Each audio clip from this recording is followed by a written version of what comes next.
Hello there, Tolkien fanatics. Welcome back to another Middle-earth strategy battle game adventure. And today I'm going to be talking about weapons and war gear.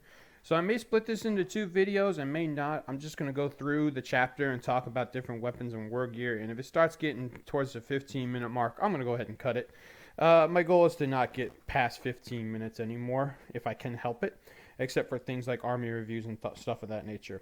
So let's just go ahead and start jumping right into it. So hand weapons can be split into two different types: single-handed, hand and a half, and two-handed weapons. Single-handed weapons are exactly what they sound like. They take a single hand to use. If you're using that, you can also carry another war gear item, such as a shield, in order to help buff your other attributes for your profile. So hand and a half weapons are a little bit special. They can be used as either a single-handed weapon or a two-handed weapon. So if you play as a two-handed weapon, the negative side of that is that you take a -1 to your dual roll. So when going two-handed, excuse me, if you roll a 6, that becomes a 5. Now, to answer your questions that might come up right away, yes, you can might a 6 back to a 6, a 5 back to a 5, so on and so forth. So if you roll a 6, it becomes a 5 becomes a 4, so on and so forth. The lowest you can have is a 1. A 1 does not become a 0. It just stays as a 1. That being said, you could make a 1 a 2. I mean, I'm sure there are situations where you could roll a bunch of 1s, then your opponent rolls a bunch of 1s, and hey, maybe you're equal fight value, so you go ahead and burn a 2, or burn a point of might to make it a 2, and guess what? Now you've won.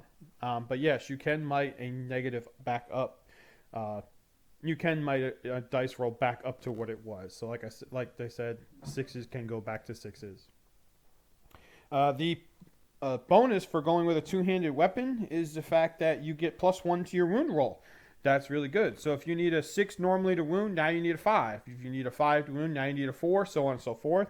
And for those that have two rolls, such as like you're a strength 3 against a defense 8, normally it's a 6 by a 4, you would now go to a 5 by a 3. So that's a very nice little attribute to get there as well.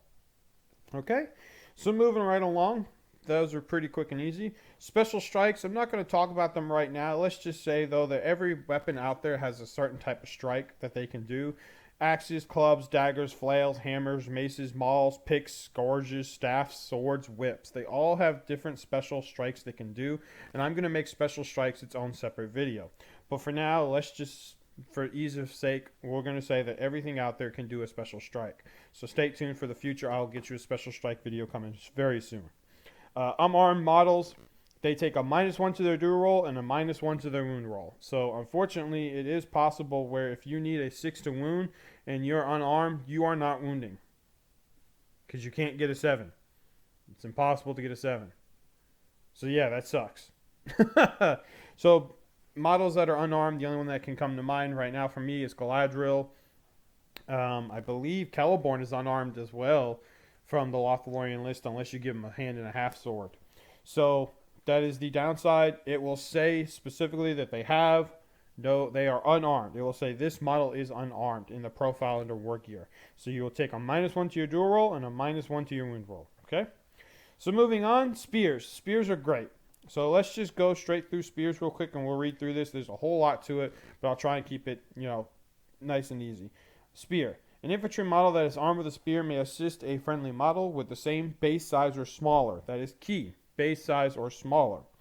In the old days, you used to be able to have a troll with a spear, and you could spear support. I'm saying not a troll. You used to have a troll, and you have a spear support, and you used to be able to spear support through the troll, through that giant 60mm base, or cavalry. You could spear support through cavalry. That is no longer the case. Now you have to have the equal size or smaller. So if you do have a troll with a spear, and you can give a troll a spear, they could support a man-sized model on a 25mm base. That is allowed, because the 25mm base is smaller than that of the trolls. Okay? So if an unengaged model armed with a spear is in base contact with a friendly model, then it can contribute a single attack to the fight using its own fight value and strength. So that is key. You only contribute a single attack. So any hero models armed with spears do not give their attack characteristic. They simply give one attack. So we're looking at models like Forlong on foot or Frida Tall Spear from the army of Dunland. And then giving your fight value is also key because that's how you can get a hero in there, strike up, and now you have a fight value addition. The other thing is a lot of times folks will have a weaker fight value as a front line, looking at fight value 3 for Ministerial, and then you'll have them supported by a Guard of the Fountain Court being fight 4. There you go. Now you have fight 4 in the fight. Okay. So models armed with spears may make way. You can have one model make way. That is key in order to be able to untrap your own model if that were to be the case. Okay.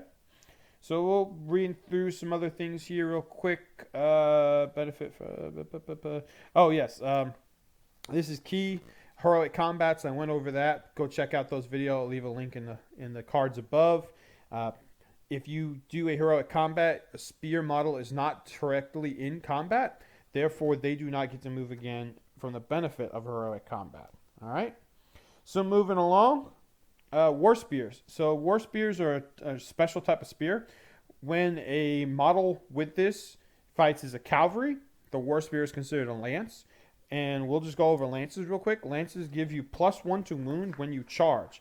Now, lances can only be carried by cavalry, so that is important. So if you lose your cavalry keyword, i.e. your cavalry model now is on foot, you will lose your lance. War spears, however, are special.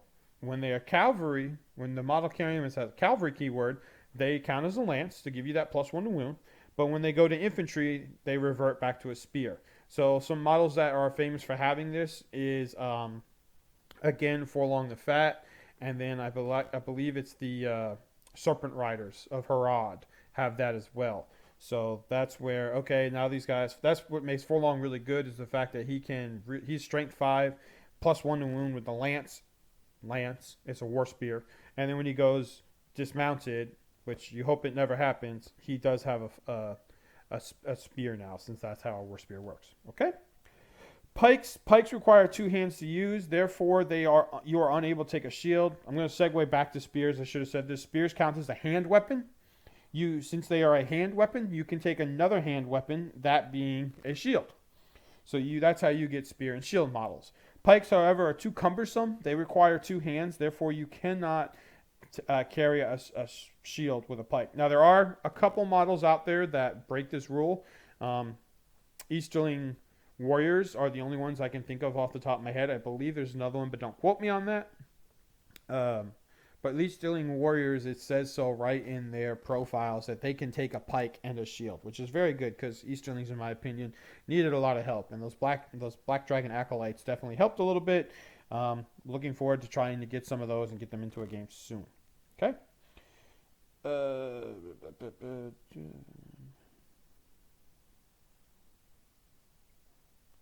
Okay. So I'm just reading through this real quick. It does say that you can give them a shield, bow, or a crossbow. However, if you do that, you will take a -1 penalty in the duel roll. Now, I do believe this has been errated in the current FAQs where you can no longer carry a bow or a crossbow if you carry a pike. So much for that, because that used to be a thing where people used to give Uruk-hai pikemen a crossbow, and then they could support but just have the -1 penalty. So that is a thing. The downside to this is so the upside to pikes, I don't think I said it yet, so we'll talk about the upside, then we'll talk about the downside. The upside to pikes is you can support 2 deep. So if you have in model and base contact, you can go 2 deep with pikes and therefore have 3 attacks or more, depending on if the model that is in the in base contact fighting is a hero or not, or an elite warrior that has 2 attacks. So you can get up to 2 pikes deep to support. However, the downside, which I kind of jumped the gun on, the downside is that you can still only back away 1 model. So if you have a straight line and you're boxed in what is commonly known as a pike block, your frontline model will be trapped. So you have to be careful how you place your pikes. So this is a little bit of a segue, maybe a little tactics talk here, but I like to run fiefdoms, and I use men-at-arms very frequently, especially to support Clansmen of Lambdon. Clansmen of Lambdon have 2-handed swords, so they're taking a -1 penalty to their duel roll. So I will support them with 2 men-at-arms. So men-at-arms of Dol Amroth, they have pikes, so I can go too deep with them. That's how I have 2 supporters. How I do this, though, without trapping them, is I usually put them in an L formation if I have the space. If I'm fighting in a pike block, I usually won't do it. I'll just give 1 pike support. But if I'm in open area or on the flanks, I will put an L formation. So you'll have, if you can imagine this, maybe I'll get a demographic up on the screen here, depending on time for this video to get posted.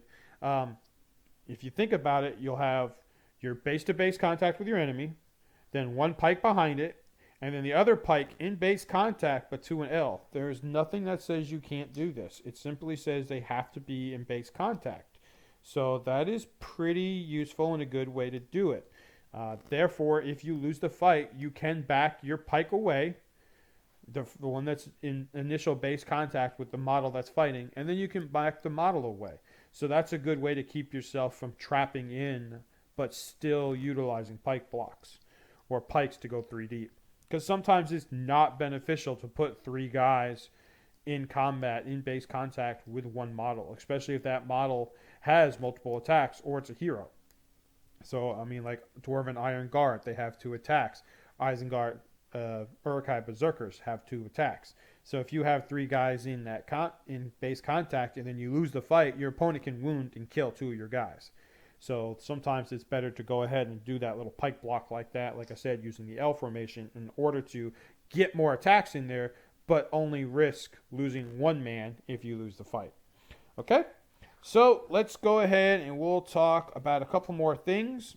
Let's talk about Elven-made weapons. So Elven-made weapons are great for drawn combat. So normally in a drawn combat, it comes to a roll-off. Drawn combat is simply you both roll the same number. Say we both roll a 5, and then our fight value is the same. So you say you both are fight 4. Okay? We'll use fight 5 for this situation. Since we're talking about Elven-made weapons, I'm pretty sure the lowest fight value anybody has with an Elven-made weapon is fight 5. So you both fight 5, you both roll 5. Guess what? Now it's a roll-off. Well, normally 1, 2, 3 goes to evil, 4, 5, 6 goes to good. Or if you're both evil, you're both good, have some sort of house rule to dictate who takes it high, who takes it low. Our house rule is priority player takes it high if both forces are good versus good or evil versus evil. So Joe and I actually just had an evil versus evil game, and that's where we use priority player took it high for roll-offs. So like I said, roll-offs, 1, 2, 3 goes to evil, 4, 5, 6 goes to good. Well, Elven-made weapons change this.